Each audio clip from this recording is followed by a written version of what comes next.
Hi, I'm Stephen, I'm Adam. and welcome to Drink Scene.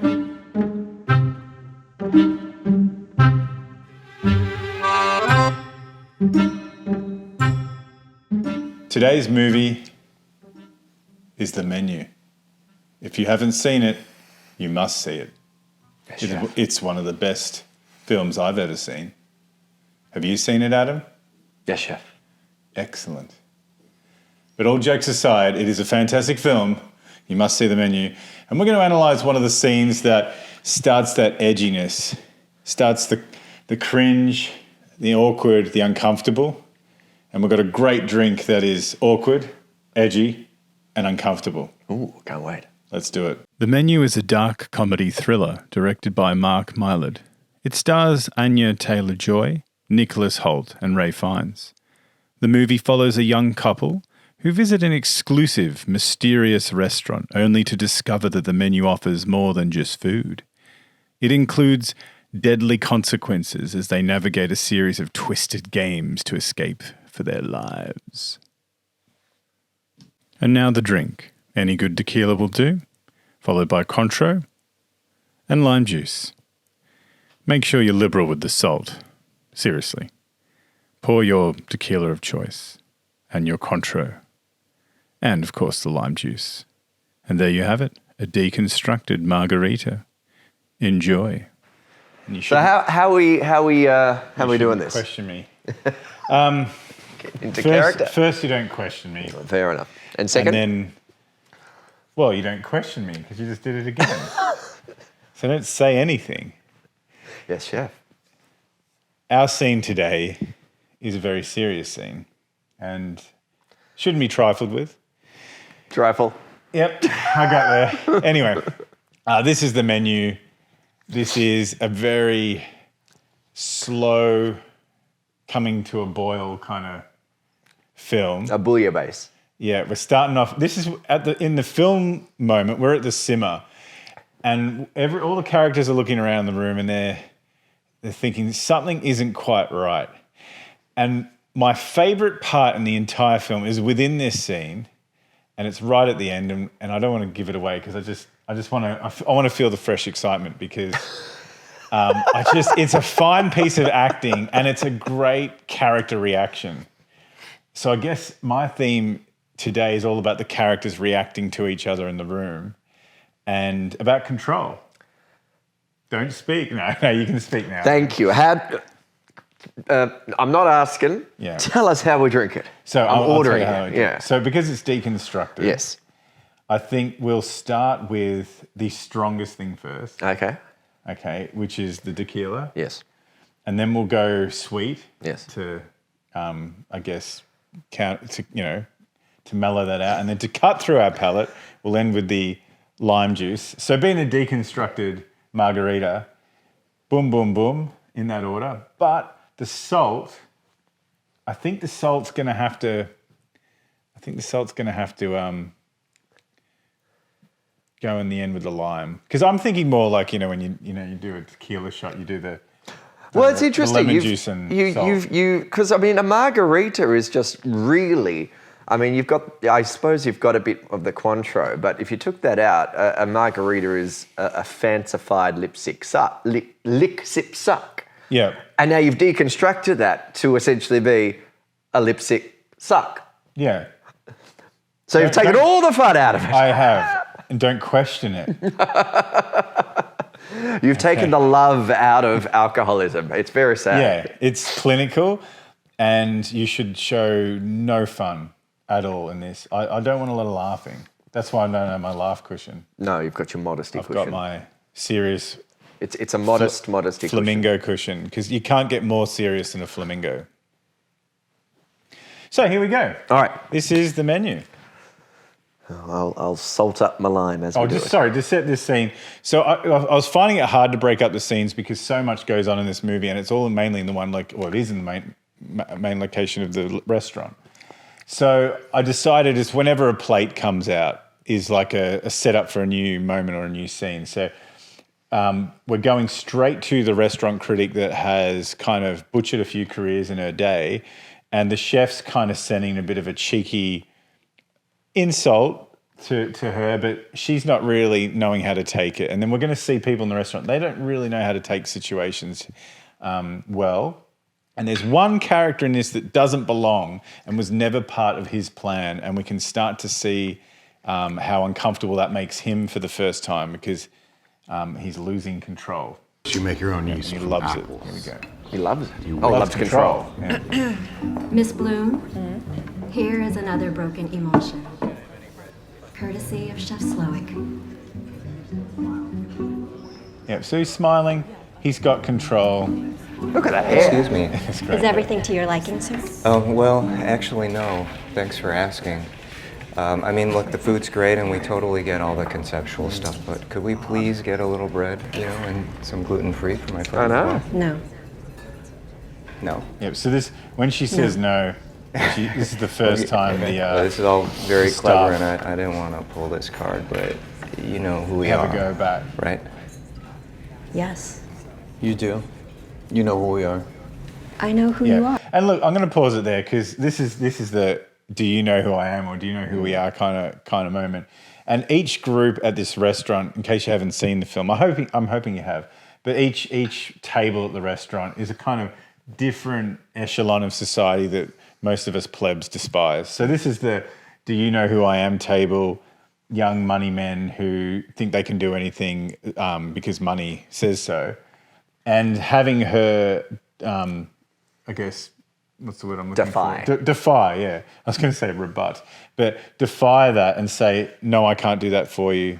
Your money's not helping you now is great because watching them squirm, but also get into their classic like entitlement machoism is great. But it's also interesting, like, it is weird. Like, can we have this? No. Like, that kind of uppity waiter. But, like, that exists. That's not a caricature. If you go to some fancy dining restaurants, the wait staff are super rude like that. So it doesn't give the game away quite as much as you're right. you would assume, because there are people like that exist in the world that are that kind of rude to customers because that's part of the experience. Exactly right.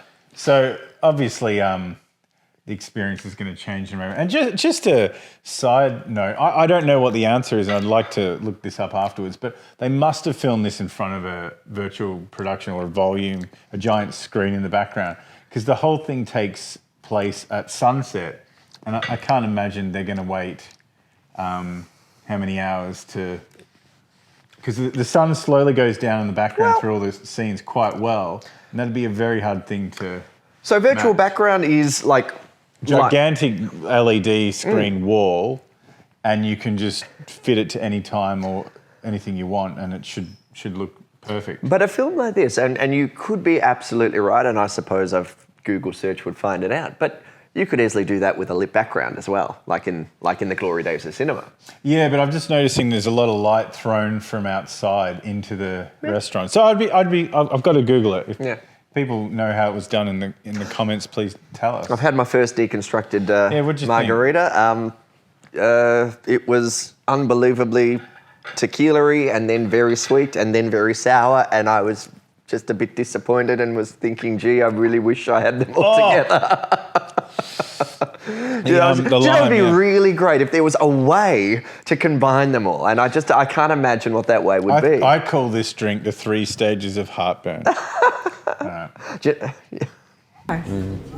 You know we work with Doug Varick, right?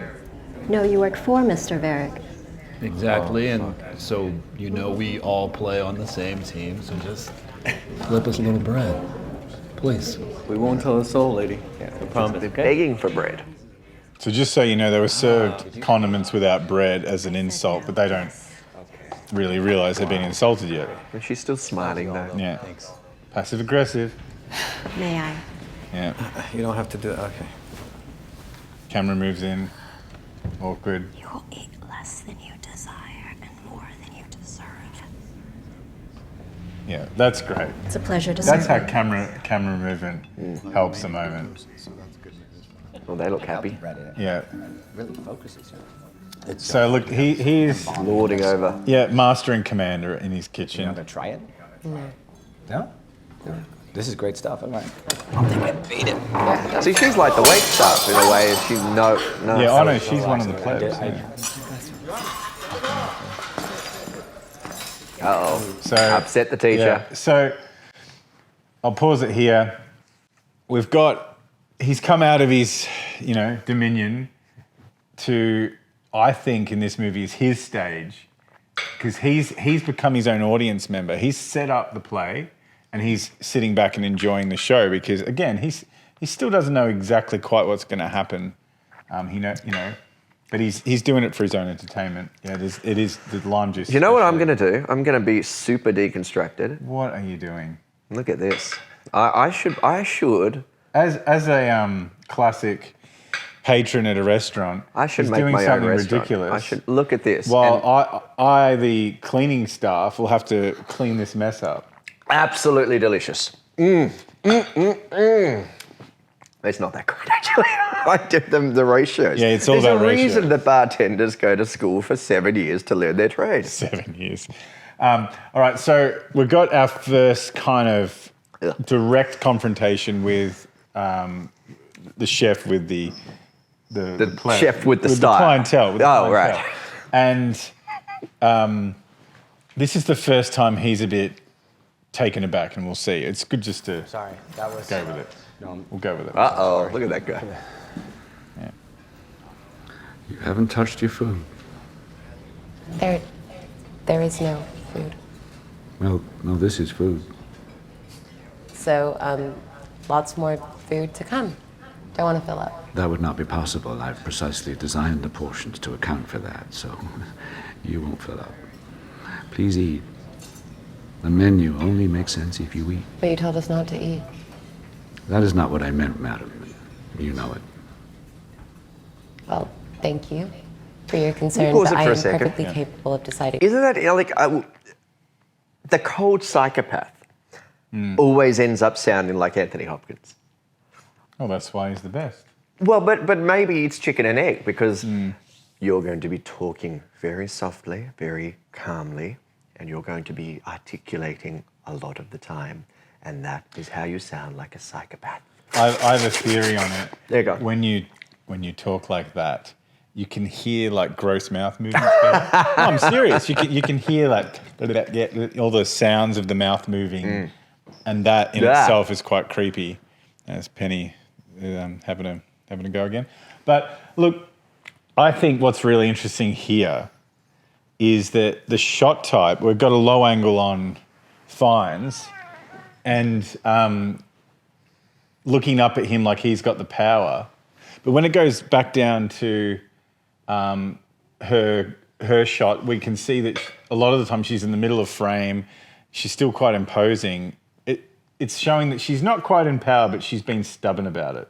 Well, she stumped him, didn't she? Imagine if they could have done this shot looking down on her from his perspective to make her look weak. Or fearful, but there's no but no, fear she's there. She's got this stubbornness here, and yeah, I really think that's a really interesting way to use the camera shots to show the power struggle. Of deciding when I eat and what. And that twitch smile's beautiful, and this is the first time. Obviously, his well-laid plans have been spoilt, and. This is it. This is the bit. I just love it. He goes back to his mother. Look at that lean. And that is just awkward. If I saw that, I would just be like, what is happening? What is going on? Interesting. Because I've seen this film a couple of times. And I've seen that to be, until now, him going to comfort his mother because because if you haven't seen the movie, something will happen. And everyone knows it. But do you think he got a bit embarrassed and he was going to mummy for a cuddle? That was his way of going, I want to cuddle mummy. The bad lady's ruining my day. But it's done in a very crazy, grown-up psychopath way. And I just love that. I just think even just the way the camera moves in, and I've been thinking about camera movement a lot lately and thinking when a camera slowly dollies in towards someone, you get the feeling you're the audience going to hug the character or you're inquiring what's happening. You're getting very curious. But if the camera starts to move out, it's almost like someone walking there and go, whoa. Well, it's quite isolating. Yeah, I don't want to be a part of this. I'm backing out of the room. I don't want to be a part of it. So if it's on a single character by doing that, it's like, nope, you're on your own, kid. Yeah, and so like before the shot where she was whispering in his ear and the camera's moving in and kind of ignoring everyone else, it's almost like we're leaning in and going, what's she saying? What is she saying? So it's just, this movie is fantastic, and I found that the biggest challenge with this film was trying to find one scene. You could find multiple scenes out of this and analyse. I love the finale. I think the crescendo, the dessert, the dessert, and also actually there was a wonderful scene. What's his name? The young man, the actor. Oh, the one from About a Boy. Sure. Oh, I've seen him in Skins. He plays the character of Tyler in this, and he has he has a whole scene dedicated to his cooking, which is one of the... Oh, yeah. It's hilarious. Yeah, hilarious. If you haven't seen it, you have to watch it. And you have to watch this film multiple times, because when you know what's going to happen and you go back to the start, you're just picking up all these clues, and you're just picking up so much that you didn't pick up the first time. Yeah. And it's just a beautiful thing to watch. Look, I do have a very morbid sense of humour, so I find something like this laughably It was entertaining. hilarious. Yeah. And look, and if you've had any experience kind of with those, even just cooking shows where they look at these fine dining things, it's so very apt. Like, the Heston Blumenthals, the Gordon Ramsays, and the tortured chef, and things like that. Yeah, and that whole aggressive chef, like there's a bitterness and a frustration there. Watch the film, watch the scenes. If you have any other scenes you'd like us to do in this movie, I would take great pleasure.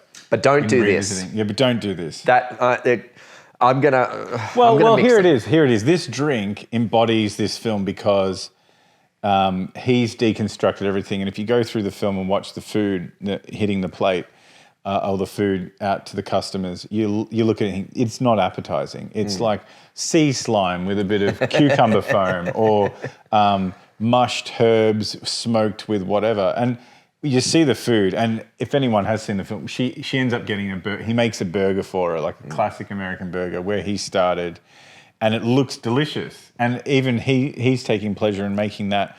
The whole idea of the film is it's making fun of the industry, and it's making fun of drinks like this that people would, if we were in the restaurant, we paid like $50 for this, we would be saying, oh, it's lovely, it's wonderful, and everyone would be talking about it because they want to justify they just spent $50 on a drink that's terrible. Tell us what you really think. Yeah, well, I just did. So I think on that we'll end there, and I think I'm going to mix this properly and enjoy it. So I hope you enjoyed Drink Scene. Drink Scene. Subscribe. We're going to have some more. Tell us if there's a film you'd like us to have a scene from. We're always happy with that. Who would have thought? Amazing.